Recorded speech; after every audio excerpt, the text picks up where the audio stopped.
Hey guys, for this video, I'll teach you how to hide your followers or following on Instagram. With this tutorial, you're gonna be able to have some more privacy. So let's get started by opening Instagram and going to your profile. As you can see, I'm already here, and then if we tap on the three lines at the top right corner, you will see many options. Now, tap on Settings and Privacy, and then scroll down to Account and Privacy. As you can see, it says private account.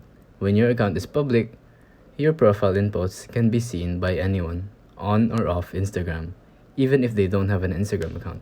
But when it's private, only the followers you approve can see what you share, including your photos or videos on hashtags and location pages, and your followers and your following lists. As you can see from the last part, it's gonna hide your followers and following list. So if you turn this on,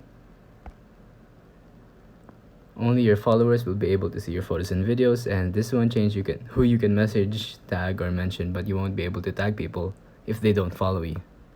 So just tap on switch to private and you're done. Simple as that. If you think this video was helpful, please consider liking, subscribing, and hitting the notification bell. If you have any questions, feel free to comment down below.